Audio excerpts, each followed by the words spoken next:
ලෝකේ බලවත්ම ඇමරිකානු නාවික හමුදාව පවා අද පර්සියානු ගල්ෆ් කලාපයේදී අඩියක් පස්සට තියන්නේ ඇයි? ඩොලර් බිලියන ගණන් වටිනා ඇමරිකානු යුද නැව් විනාඩි කිහිපයකින් මුහුදු පතුලටම යවන්න පුළුවන් ඉරානයේ සතුමේ අතිශය භයානක මුහුදු බෝම්බ තාක්ෂණය ගැන ඔබ අනිවාර්යයෙන්ම දැනගත යුතුයි. හරි, අපි යමු වීඩියෝ එකට. ඉරානයේ මේ මුහුදු බෝම්බ ප්‍රධාන වශයෙන් වර්ග 3ක් තියෙනවා. අපි මේ බෝම්බ වර්ග 3 කොහොමද ක්‍රියාත්මක වෙන්නේ? ඒ වගේම ඒකේ තියෙන තාක්ෂණික පැතිකඩ පිළිබඳවත් කතා කරමු. පළවෙනි බෝම්බ වර්ගය තමයි කන්ටැක්ට් මයිනස් හෙවත් ස්පර්ශක බෝම්බ. ස්පර්ශක බෝම්බ කියන්නේ මුහුදු බෝම්බ තාක්ෂණයේ පැරණිතම සහ සරලම මාදිලියේ බෝම්බ වෙනවා. නමුත් ඉරානය වගේ රටවල් මේවා ඉතා දියුණු මට්ටමෙන් භාවිතා කරනවා. හරි, අපි මුලින්ම බලමු මේ බෝම්බේ ස්ට්‍රක්චර් ඇන්ඩ් මෝරින් හෙවත් බෝම්බේ ව්‍යුහය සහ බෝම්බය මුහුදු මතුපිට රඳවා තබා ගන්න ආකාරය පිළිබඳව. මේ බෝම්බයේ ව්‍යුහය ගැන කතා කරොත් මේක පුපුරන ද්‍රව්‍ය සහ ඒ පුපුරන ද්‍රව්‍ය ක්‍රියා කරන යාන්ත්‍රණය අඩංගු වානේ හෝ සංයුක්ත ද්‍රව්‍ය වලින් තැනු ගෝලයක ව්‍යුහයක් තමයි මේක පවතින්නේ. බෝම්බය මුහුදු මතුපිට රඳවා තබා ගන්නේ නැංගුරමක් මගින් එනවා. ඒ හරහා බෝම්බය නියමිත ස්ථානයේ තබා ගැනීමට හැකි වෙනවා. මේ නැංගුරම හා බෝම්බය සම්බන්ධ කරලා තියෙන්නේ වානේ කේබලයක් හරහායි. මේ බෝම්බය කොහොමද ක්‍රියාත්මක වෙන්නේ? ඒ සඳහා භාවිතා වෙන තාක්ෂණය තමයි හර්ට්ස් හෝන් තාක්ෂණය කියලා කියන්නේ. ස්පර්ශ බෝම්බයක මතුපිට පෙනෙන්නට ඇති කුඩා අන්වැනි නෙරීම් හර්ට්ස් හෝන් ලෙස හඳුන්වනවා. මේක බෝම්බේ වැදගත්ම තාක්ෂණික කොටසයි. මේ නෙරීම් එකක් ඇතුළත වීදුරු බෝත්තලයක් හෝ නලයක් පවතිනවා. නෞකාවක් මේක ගැටුණු සැනින් එම වීදුරු නලය බිඳී යනවා. එම වීදුරු නලය තුළ ඇසිඩ් අඩංගු වන අතර එය බිඳී ගිය සැනින් බැටරියක් සක්‍රිය වී විද්‍යුත් ධාරාවක් නිපදවනවා. එම විද්‍යුත් ධාරාව මගින් ඩෙටනේටරය පත්තු වී බෝම්බය තුළ ඇති ප්‍රධාන පුපුරන ද්‍රව්‍ය තෝගය පුපුරලා යනවා. හරි, අපි දැන් බලමු මේ බෝම්බය තුළ තියෙන පුපුරන ද්‍රව්‍ය පිළිබඳව.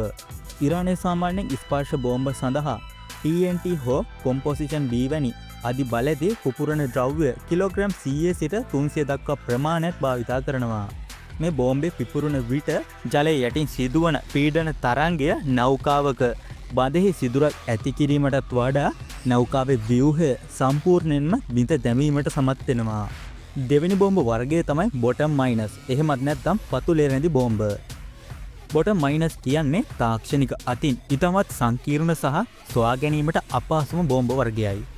ස්පර්ශක බෝම්බ මෙන් නෞකාවක ගැටීමට මේවට අවශ්‍ය වෙන්නේ නැහැ. නෞකාවක් අසලින් ගමන් කරන විට නිකුත් වන භෞතික සලකුණු හඳුනාගෙන මේ බෝම්බ ක්‍රියාත්මක වෙනවා. ඉරානයේ සතු මහාම් සහ EM-52 වැනි බෝම්බ මේ බෝම්බ වලට කදිම උදාහරණ වෙනවා. හරි, අපි දැන් බලමු මේ බොටම් බෝම්බ වල ස්ථානගත කිරීම පිළිබඳව. මේ බෝම්බ සාමාන්‍යයෙන් මීටර් 60ක් දක්වා ගැඹුරු මුහුදු පතුලේ තැන්පත් කරනු ලබනවා. මේවායේ හැඩය බොහෝ විට සිලින්ඩාකාර හෝ මතුපිට සුමට ලෙස නිර්මාණය කරලා තියෙනවා. ඒ සතුරු සෝනාර් කිරණ මගින් හඳුනා ගැනීමට අපහසු වන පරිදි. මේ බෝම්බේ තියෙන සංවේදක තාක්ෂණය ගැන කතා කරොත් ඒවා බෝම්බේ මොලේ වගේයි.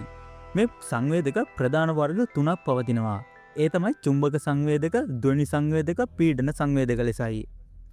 චුම්බක සංවේදක මගින් විශාල ලෝහමය නෞකාවක් බෝම්බේ ඉහළින් ගමන් කරන විට චුම්බක ක්ෂේත්‍රය ඇති වන සුළු වෙනස් වීම් හඳුනාගෙන ක්‍රියාත්මක වෙනවා. ධ්වනි සංවේදක මගින් නෞකාවක එන්ජිමෙන් සහ ප්‍රොපලරෙන් නිකුත් වන ශබ්ද තරංග හඳුනා ගන්නවා. මේ හරහා නූතන සාගර බෝම්බ වලට නිශ්චිත නෞකා වර්ග හඳුනා ගැනීමේ හැකියාව පවා ලැබිලා තියෙනවා.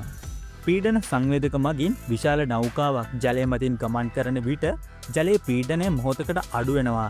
ඒ අවස්ථාවේදී මේ පීඩන වෙනස හඳුනාගෙන මේ බෝම්බේ ක්‍රියාත්මක වීම සිදු වෙනවා.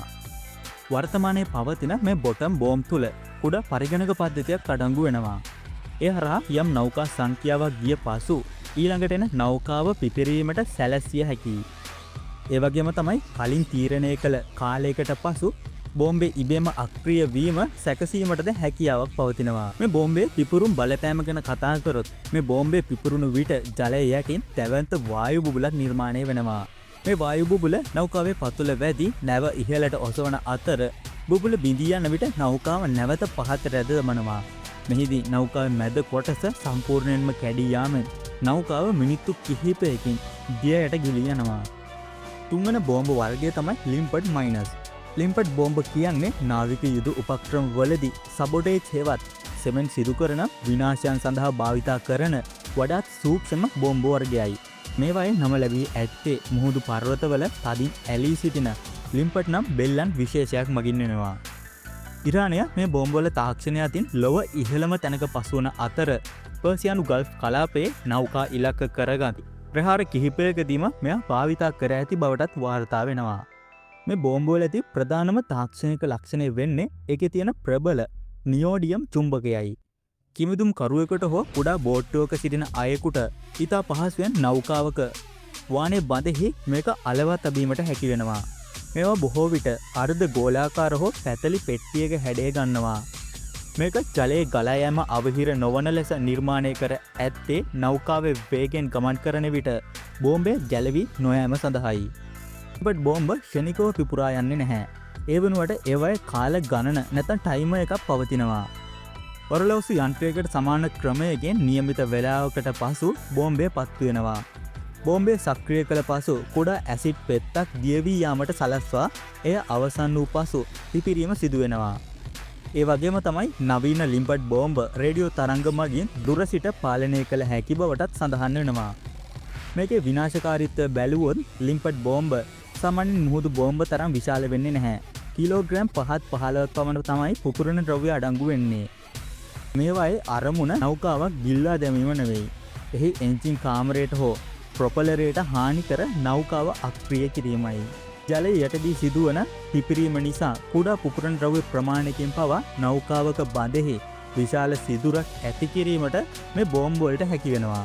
ඒ වගේම තමයි ලිම්පඩ් බෝම්බ හඳුනා ගැනීම ඉතාම අපහසු වෙනවා. ඒකට හේතුව වෙන්නේ මේ බෝම්බ ජල මට්ටමට පහළින් සවි කරලා තිබීමයි. මේ බෝම්බ සොයා ගැනීමට නම් නෞකාවල පතුල පරීක්ෂා කිරීමට කිමිදුම්කරුවන් හෝ රොබෝවරුන් යොදා ගැනීමට නාවික හමුදාවන්ට සිදු වෙනවා. ඉතින් මේ මුහුදු බෝම්බවල තාක්ෂණය නිසා තමයි ලෝකයේ බලවත්ම නාවික හමුදාවන්ට පවා පර්සියානු ගල් කලාපයේදී ඉරානය සමග ගැටෙන්නට බය හිතෙන්නේ. යුද්ධයකදී වැදගත් වෙන්නේ ආයුධයේ විශාලත්වය නෙවෙයි. ඒ පිටුපස තියෙන තාක්ෂණය සහ උපක්‍රම බව ඔබට දැන් පැහැදිලි ඇති. ඉතින් මේ වීඩියෝ ගැන ඔයාලගේ අදහසත් පහලින් කමෙන්ට් කරන්න කියලා මතක් කරනවා. මේ වගේ තාක්ෂණික වීඩියෝ බලන්න අපේ channel එක subscribe කරලා තියාගන්න කියලා මතක් කරන ගමන් අදට සමුගන්නවා. ඔයාලට සුබ දවසක්.